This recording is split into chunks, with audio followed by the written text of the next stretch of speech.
Hi everyone. Today I'm going to be taking you on a virtual field trip with me to English Boom Trail County Park. I went here on June 8th around 11:30 a.m. The low tide was negative 2.95 feet. First, we'll talk about where the park is and how to get there.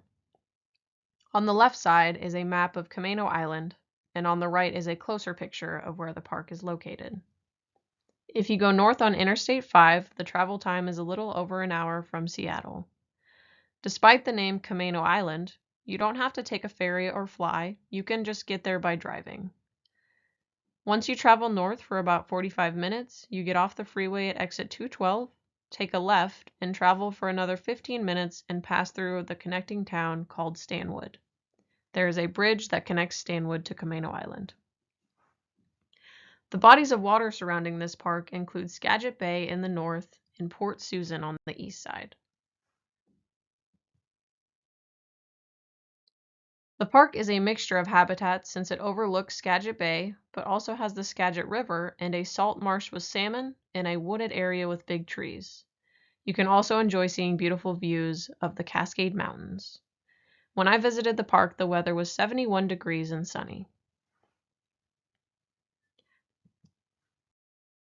As you're entering the park, it's a windy downhill turn through the forest, and then once you get to the bottom, you'll see the park.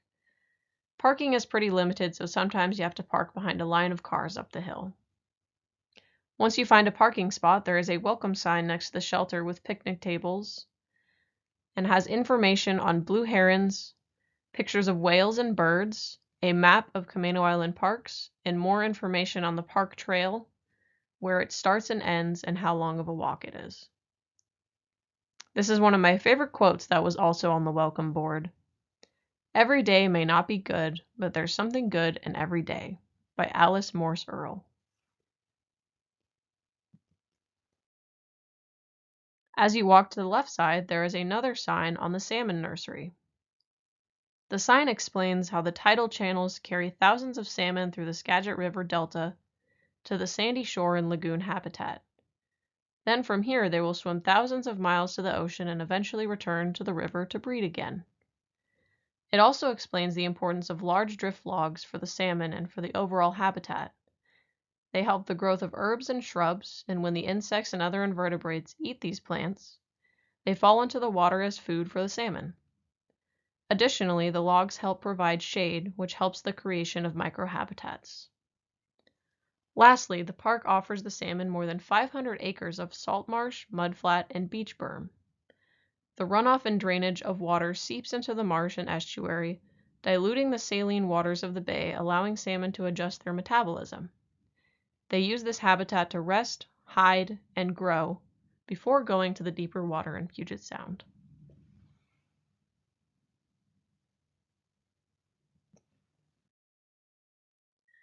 Right next to the sign of the salmon is the Davis Slough Heronry sign. This sign explains the Davis Slough Heronry, what it is, where it is, and why it's important. The Davis Slough Heronry is a heron rookery, the only one on the island closed to the public, providing privacy from people, dogs, and other human disturbances. These herons use this 31-acre heronry to nest and usually come to feed at the English Boom Park, right next door. This rookery is important because it helps protect our herons. Next to the Davis Slough Heronry sign, there is a Saratoga Passage Marine Stewardship Area sign.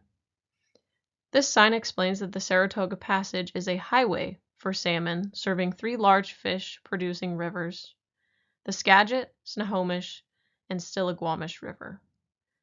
Not only salmon visit here, but orcas and marine birds as well. Pacific herring lay their eggs in eelgrass beds, and eelgrass also can offer hiding places from predators. Another important characteristic that helps salmon is when bluff erosion occurs.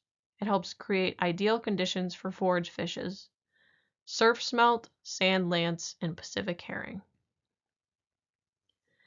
There are many organisms to see at the park, but my most favorite organisms I saw were crabs, a jellyfish, mussels, beachweeds, and barnacles.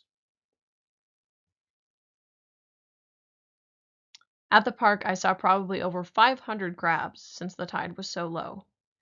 They were all over the rocks and in the water. It was probably the most amount of crabs I've ever seen at a beach before. The first crab was in the middle between the rocky shore and the mud. He was scuttling along the sand and had really good camouflage with green and brown colors to blend in with the sand and the green seaweed. I noticed this crab had 3 smaller legs in the back on each side and a set of pinchers in the front. The second crab was in the water and was sitting very still. The color was very interesting to me because it was reddish pink, not camouflaged in its environment at all. However, this crab had 4 smaller legs in the back and a set of pinchers in the front. Both crabs belong to the phylum Arthropoda. An interesting fact about crabs is that they communicate with each other by waving their pinchers and drumming. I found this jellyfish pretty far out in the water and almost missed it since it was so transparent. This jellyfish was a circular shape, about 4 inches in size, and is a part of the phylum Cnidaria. An interesting fact about jellyfish is they have no bones, no brain, heart, or blood. I saw these blackish blue colored mussels scattered all over the beach, especially the rocky areas closer to the lower intertidal zone. They were mostly in clusters stuck to rocks. If you looked at them in a certain light, they had a little shimmer of purple and were about 2 inches long in length. These mussels are part of the phylum Mollusca. They use their muscular foot to attach themselves to substrates, and they have a hard outer shell and a soft tissue inside their shell. I saw this beachweed in the sand in the upper part of the beach close to the entrance. It almost looked like a weed that I would see in normal grass, so it was interesting to see a weed growing out of the sand. I used the Seek app and identified this beachweed as a silver beachweed. Its leaves are light green and covered in tiny hairs that help capture moisture from the ocean. This is part of the phylum Tracheophyta.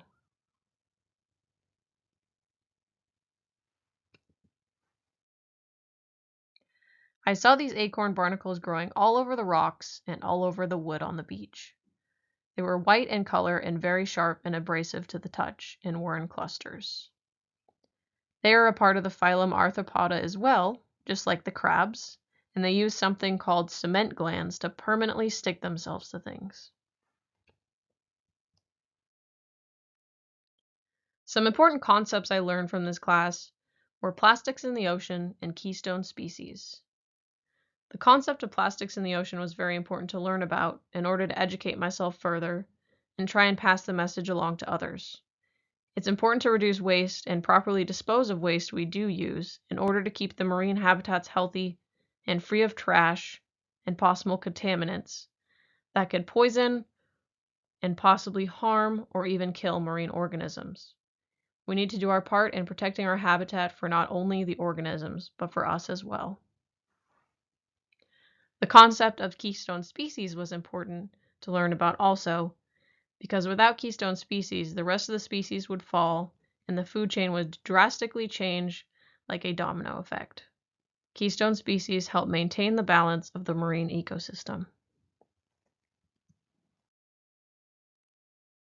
I chose this location for my field trip because I used to live on Camano Island, and I would frequently visit this park. I like this park a lot because there are so many different things to see, from the mountains to the beach, the woods, and the marsh. The coolest field trip I went on this quarter was the one to Brackett's Landing in Edmonds because of all the giant sea stars I got to see and hold. The most important thing I learned was how I can do more to help the overall health of our ocean and other waterways. Thanks for watching. Hope you enjoyed.